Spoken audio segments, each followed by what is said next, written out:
You know the axe is coming when Chloe, our 26-year-old CEO who thinks synergy is a life philosophy, replaces the solid oak conference table with a circle of meditation cushions.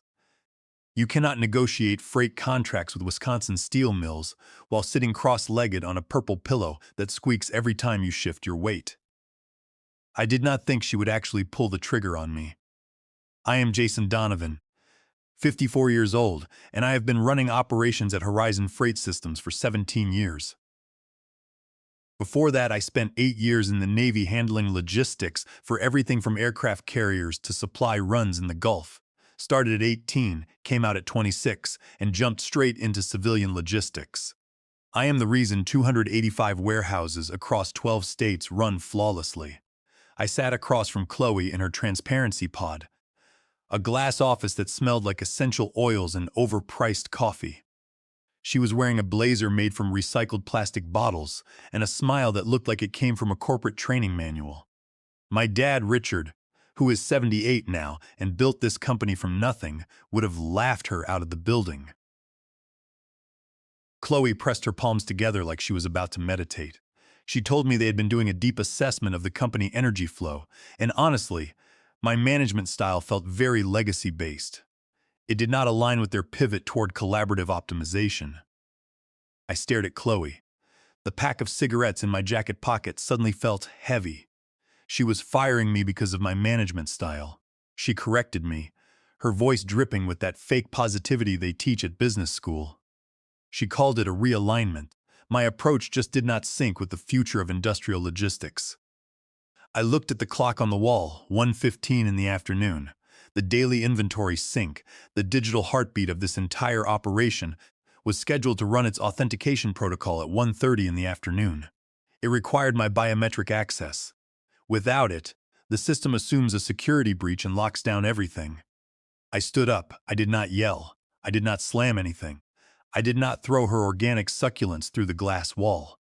I just reached into my pocket, pulled out my security badge, the one with clearance levels higher than hers, and slid it across her reclaimed bamboo desk. I told her she had 15 minutes to clear her desk. She blinked, confused, and told me to take my time, that they wanted this transition to be holistic.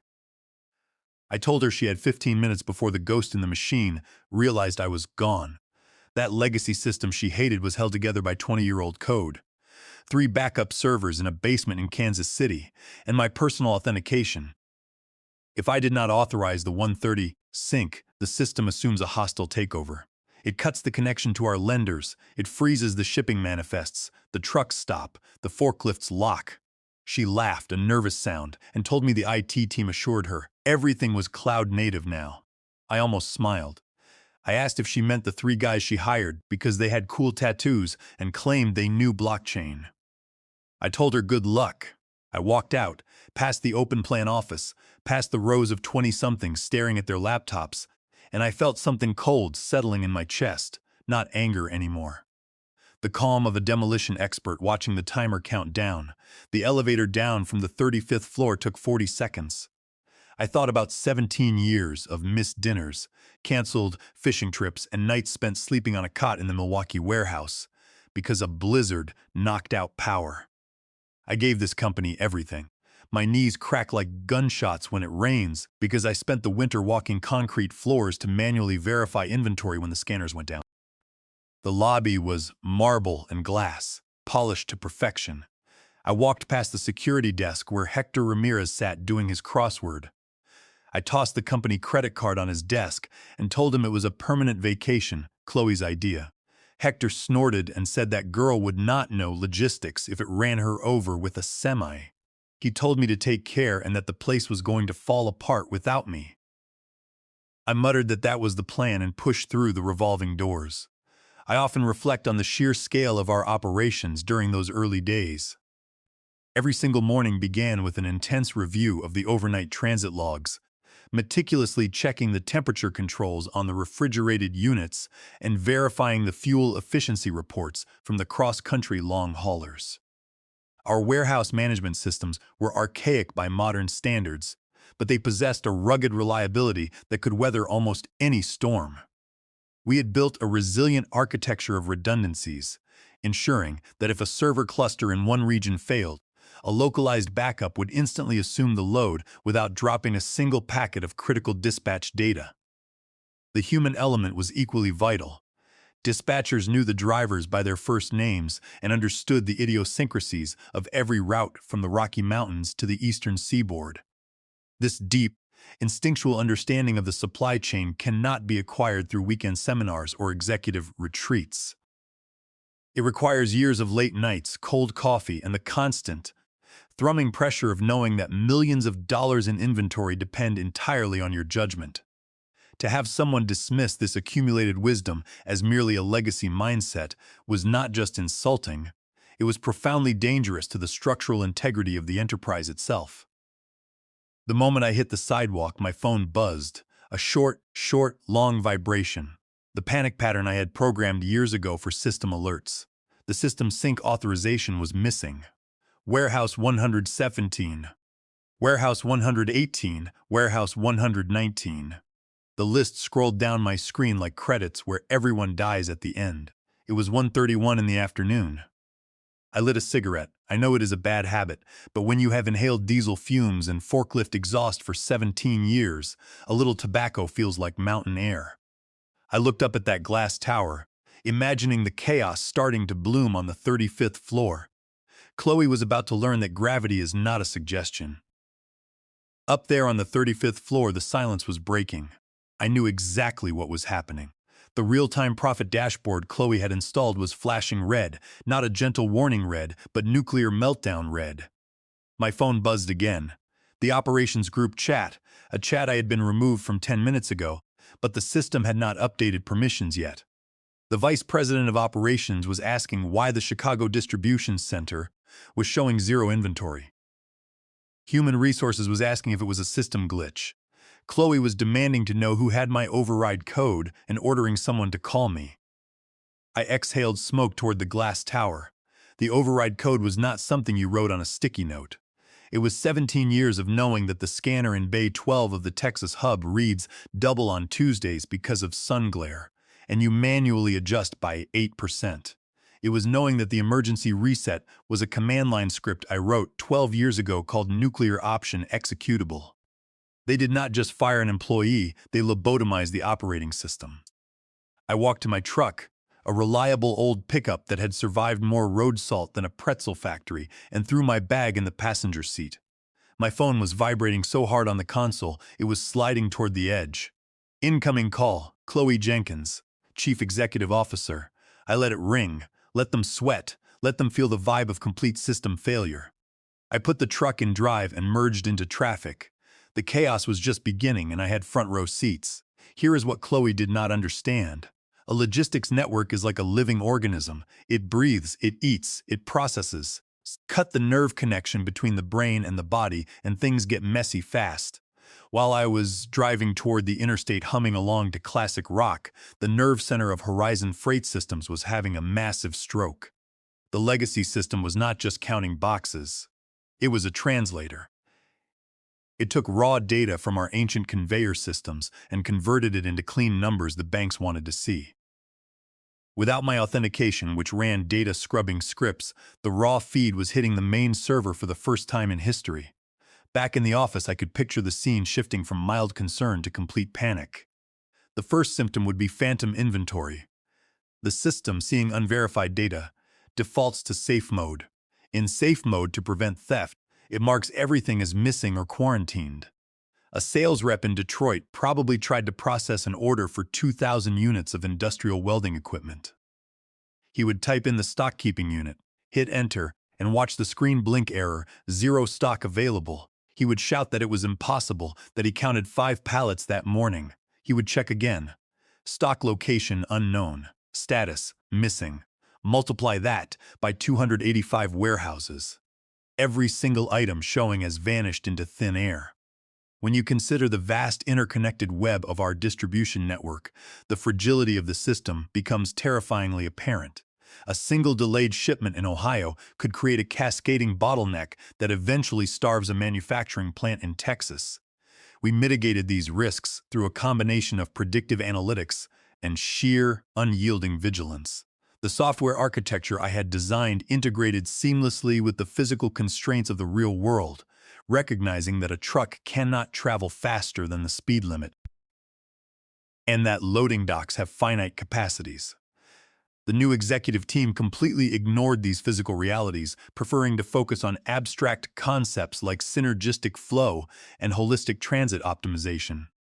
They failed to understand that the system's survival depended entirely on the brutal, uncompromising logic of the underlying code, a code that I had personally written and maintained through countless iterations.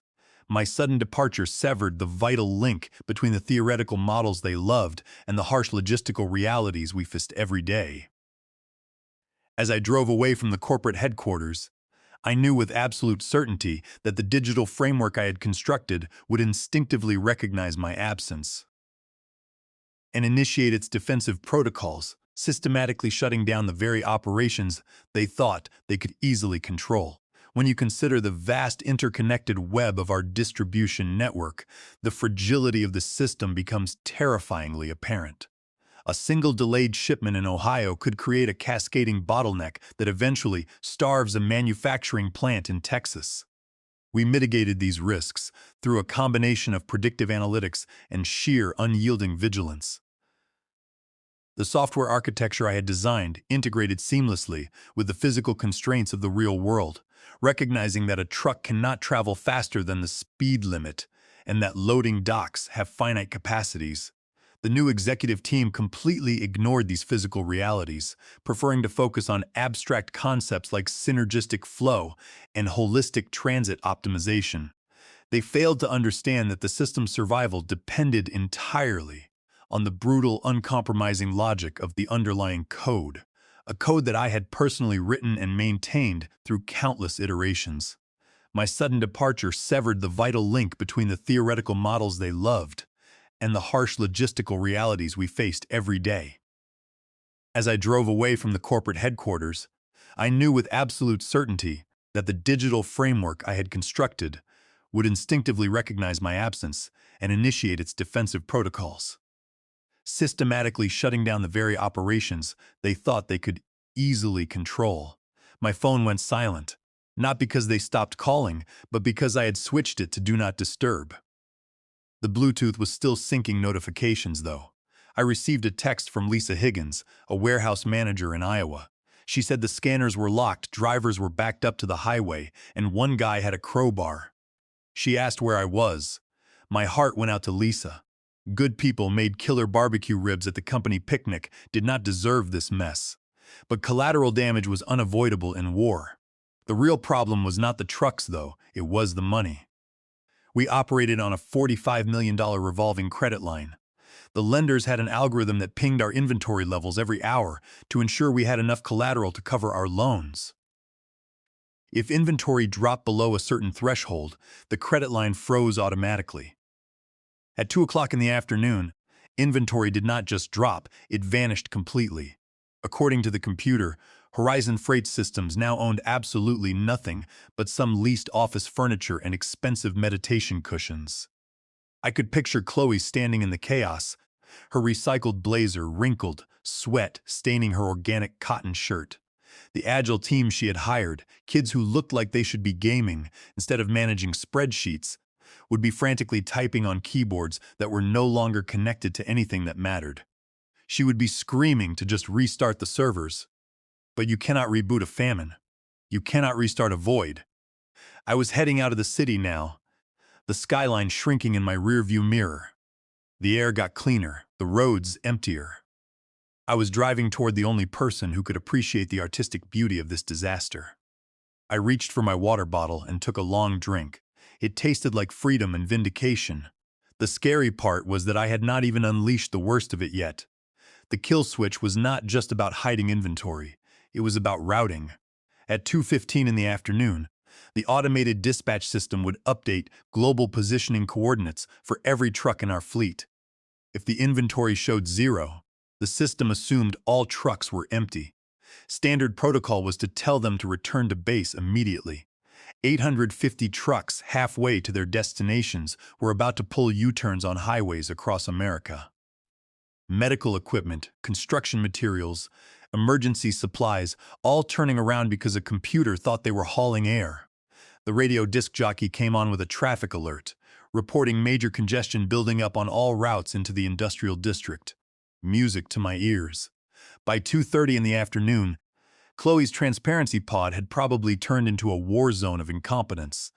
I knew exactly what was happening because I knew who she had hired to replace my team. She had fired Nathan Brooks, my lead systems admin, a guy who looked like a thumb but could code assembly language in his sleep. In his place, she had hired some digital nomad who listed blockchain disruptor on a networking site and worked from coffee shops. These disruptors think everything lives in the cloud. They think if something breaks, you just spin up a new instance. But our system was not in some cloud. It was running on mainframe servers in the basement of a building in Kansas City that flooded every time it rained hard. My phone lit up with another notification, a voicemail from Chloe. She said there seemed to be a minor synchronization issue with the data flow and they needed my access codes immediately. She said it was not professional behavior and threatened to contact their legal team if I did not call back in 5 minutes, claiming I could not hold company assets hostage. I laughed out loud. Those assets were a cognitive map of a 17-year puzzle that existed entirely in my head. You cannot sue me for my memories. Moreover, there was a real legal doctrine protecting me here. The Computer Fraud and Abuse Act, a federal statute, Title 18, United States Code, Section 1030. When Chloe officially terminated my employment, she formally revoked my authorization to access the company's protected computers. If I were to remotely log in now, or provide my biometric override from afar, I would be intentionally accessing a protected computer without authorization, which is a federal crime. She was essentially demanding that I commit a felony to fix her mess. I was not holding the system hostage. I was simply complying with the law by not accessing a system I was no longer authorized to touch. The financial implications of an operational freeze are staggering and immediate. Supply chain financing relies heavily on the continuous, unbroken movement of goods, as lenders calculate their risk based on real-time inventory valuations. When our system defaulted to safe mode and effectively erased our entire stock from the digital ledger, it triggered automated alarm bells in financial institutions across the country. The revolving credit line was the lifeblood of our daily operations, covering fuel costs, payroll, and maintenance expenses. Without it, the company was essentially insolvent within minutes. The individuals who had orchestrated my dismissal were completely oblivious to the intricate financial safeguards embedded within the operational software. They assumed that managing a logistics empire was simply a matter of positive thinking and delegating tasks to digital nomads. They were about to receive a harsh, uncompromising lesson in the brutal economics of physical distribution. Every stalled truck represented thousands of dollars in lost revenue and potential breach of contract penalties. The sheer scale of the impending catastrophe was breathtaking. A self-inflicted wound, born of profound arrogance and a complete lack of respect for the technical foundations of the business. The irony was beautiful. For years, I had begged for a budget to upgrade our systems. I had written proposal after proposal warning that critical infrastructure failure was imminent without modernization. Chloe had used those proposals as coasters for her health drinks, telling me I was being resistant to innovation and change. Well, this was certainly a change. Back at headquarters, they would be flooding the conference rooms, printing spreadsheets from last month, trying to manually reconcile inventory. It is the modern era, and they were probably digging through filing cabinets looking for fax machines. Someone would inevitably shout, asking if anyone actually knew how the system worked. The silence that followed that question was my resume. That silence was every weekend I had worked for free. That silence was the void left by every thank you they never said. I pulled off the highway onto a gravel road. Trees were dense here, shielding the world from the chaos I had left behind. Reception was spotty, but a text managed to squeeze through from an unknown number. It said the lenders just froze the credit line. Trucks were turning around mid-route, and Chloe was locked in the bathroom crying. It asked what the hell I did. The number looked familiar. Probably Nathan Brooks, my old systems admin, good old Nathan. He had likely hacked into the internal communications just to watch the fireworks from wherever Chloe had banished him. I did not reply. I just kept driving up the winding path toward the lake house. The engine ticked and cooled as the road leveled out. I was not just driving to a cabin. I was driving to see the man who started it all. The man who actually understood what a logistics operation meant. Because the only thing scarier than an experienced operator with the keys to the kingdom is that same operator bringing the founder out of retirement. Richard Donovan's cabin was not some weekend getaway. It was a fortress made of cedar and stone, overlooking a lake that looked like hammered steel. Dad founded Horizon Freight Systems 25 years ago with 2 trucks and a herniated disc. He retired 3 years ago, handing control to the board with explicit instructions not to mess with operations, to let me run the engine, and to just handle the paperwork and stay out of my way. I parked next to his vintage pickup truck. The air smelled like pine needles and wood smoke. It was quiet. The kind of quiet that makes you remember what peace feels like. Dad was on the porch cleaning his fishing gear. He looked like a bear that had decided to wear flannel and retire gracefully. He looked up as I walked over, eyes narrowing under thick white eyebrows. He noted that I was supposed to be in the 1:30 sync meeting. I told him I got realigned and that my energy did not match their vision. Dad's hands stopped moving. He looked at me, then at his tackle box, then back at me. He repeated my words slowly, digesting the corporate nonsense about my operational frequency being too legacy-based and blocking the collaborative flow. Dad slowly set down his gear. He did not explode. Dad never exploded. He imploded, creating a vacuum that sucked all the oxygen from the immediate area. He stated the facts quietly. Chloe fired me on a Wednesday, before the sync, realigned me, gave me 15 minutes to transition holistically. Dad closed his eyes and did the math instantly. He knew the system better than anyone except me. He knew about the credit lines, knew about the truck routing algorithms, knew about the phantom inventory protocols. He asked about the lenders quietly. I told him they were frozen as of about an hour ago. He asked about the trucks. I told him they were pulling U-turns on the interstate and probably made the evening traffic report by now. Dad let out a long, slow breath that seemed to carry 25 years of frustration. He reached for a bottle of bourbon sitting on the table and poured 2 glasses with no ice. He slid one across to me. He asked if I warned Chloe. I told him I said she had 15 minutes, and she asked if I wanted to take a mindfulness break to process the transition energy. Dad took a sip of bourbon and stared out at the lake. A pair of eagles circled overhead. He said he built that company with blood and missed birthdays. He missed my high school graduation to secure the Midwest distribution contract. He missed his anniversary to fix the routing algorithm when an ice storm hit years ago. He turned to look at me, and I could see the fire still burning in those old eyes. He noted that she fired the chief mechanic because she did not like the grease under his fingernails. He pulled out a satellite phone from his jacket pocket, mentioning it was the only thing that worked reliably out there in the woods. I asked who he was calling. He said the chairman of the board, then the bank, then probably his lawyer. He punched in numbers with deliberate precision. Navigating the corporate politics of a family-founded enterprise requires a delicate touch and a deep understanding of the underlying power dynamics. Richard Donovan had built Horizon Freight Systems through sheer willpower and an uncompromising dedication to operational excellence. He had entrusted the daily management to a board of directors, assuming they would possess the necessary business acumen to steer the company into the future. Instead, they had allowed a culture of superficiality and trend-chasing to take root, prioritizing aesthetics over substance. When Richard learned of the disastrous decisions that had led to the system shutdown, his reaction was not one of panic, but of cold, calculated fury. He immediately recognized the leverage we possessed and formulated a strategy to exploit it perfectly.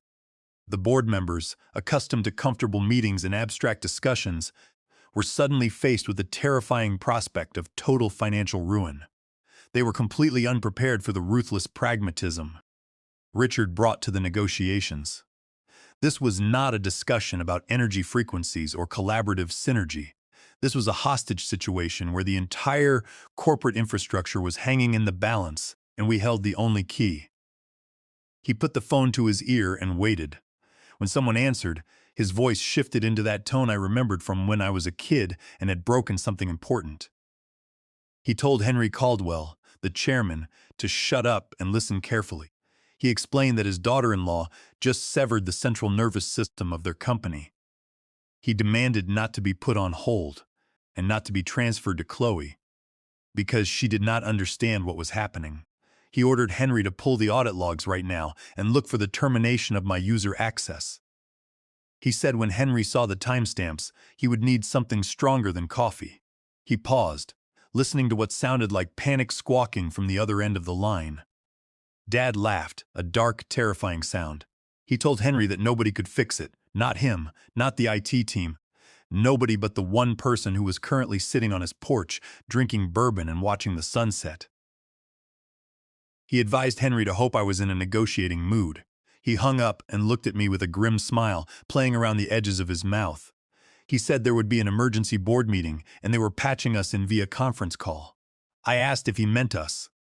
Dad stood up, his knees cracking like gunshots. He told me I was the asset now, the most valuable asset in their entire portfolio, and my price just went up considerably. He walked inside to the landline, an old rotary phone sitting on a desk made of solid oak. It was the only phone he trusted for serious business negotiations. I followed him in, finishing my bourbon. The sun was dipping below the tree line, casting long shadows across the cabin floor. Outside, the world was peaceful. But 200 miles away, I knew the corporate world was burning. The phone rang with that shrill mechanical sound only rotary phones can make. Dad picked it up on the second ring. He commanded them to speak. He listened for a moment, his face carved from granite. Then he looked at me and winked. He told them Chloe was not invited to this call and to put her in the waiting room or the daycare center. He put the phone on speaker. The static crackled through the cabin like a campfire. Henry Caldwell's voice came through, sounding like he had been gargling gravel in panic. He asked if I was there. I told him I was just enjoying the peaceful energy out here by the lake. I could hear the tension in that boardroom 200 miles away. Henry said they needed to resolve the situation immediately, that the lenders were threatening to call in the loans. They were hemorrhaging cash by the second, and the stock price was in free fall. I told him it sounded stressful, but that I did not work for Horizon Freight anymore since I was realigned. Henry stammered that it was a complete misunderstanding, and Chloe acted prematurely. Dad cut in, his voice booming through the speaker, saying Chloe acted like a fool with a hand grenade. He told them to cut through the corporate nonsense. If they wanted the system operational, they needed me. I was the only one with biometric root access and the institutional knowledge. He warned that if the tech team tried to force open the digital vault, they would wipe the entire database permanently. Silence from the boardroom. They knew it was true. Henry finally asked what I wanted.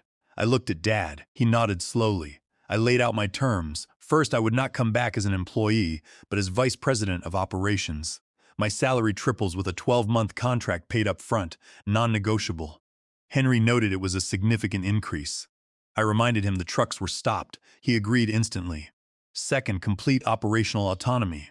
No energy assessments, no meditation breaks, no agile sprints. I hire my old team back immediately, including Nathan Brooks and Lisa Higgins, with 30% raises and written apologies from the board. Henry tried to mention human resources policies, but I interrupted, pointing out his trucks were sitting on highways like very expensive lawn ornaments. After a long pause and muffled arguing, he agreed. Third, and absolutely non-negotiable, Chloe gets removed from any operational oversight. She is not allowed to speak to me, email me, or breathe suggestions about optimization anywhere near my department. Henry said she was family. Dad growled into the phone that she was a liability, threatening to sell his 40% stake tomorrow morning and tank the stock so hard they would be delisted by lunch. Henry caved. They agreed to restructure her role to strategic partnerships, completely separate from operations. I told them to draft the contracts and send them to Dad's fax machine. They begged me to come back immediately.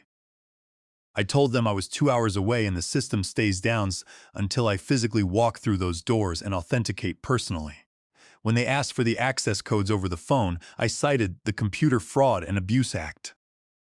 I told them that providing remote access codes for a system I was officially fired from is a federal crime, and my energy needed to be physically present to facilitate a lawful and holistic system restoration.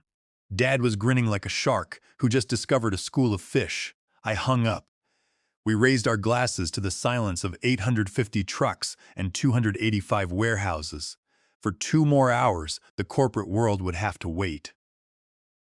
I pulled into the parking lot at 8 o'clock in the evening. The building blazed with lights on every floor. Dad rode shotgun in his truck following mine. We walked into the lobby. Hector Ramirez stood up and saluted. We took the elevator to the 35th floor. The transparency pod was packed tighter than a shipping container with the chairman and the legal team. Chloe was huddled in the corner on her meditation cushion, looking like she had been run through a washing machine. The room went dead silent. Henry thrust a stack of signed contracts at me and confirmed the wire transfer. I walked to my old desk, kicked the exercise ball across the room, sat down in a real chair, opened my laptop, and plugged into the hardline. The terminal screen was solid red error messages. I typed my username, entered my password, and placed my thumb on the scanner. Biometric confirmed, initiating sync, reconciling inventory, restoring credit lines. The screen turned green in exactly 30 seconds. The room exhaled collectively. Phones started ringing. I closed the laptop and stood up. I announced that inventory was live. Trucks would receive updated routing in 90 seconds, and lenders would see restored assets within 5 minutes. I looked directly at Chloe. I told her my team returns at 8 o'clock in the morning. I wanted the meditation cushions gone and a coffee machine that serves actual caffeine. Then I walked to the elevator and drove to an all-night diner for the best steak of my life. Sometimes the old ways work best. Vibe check complete.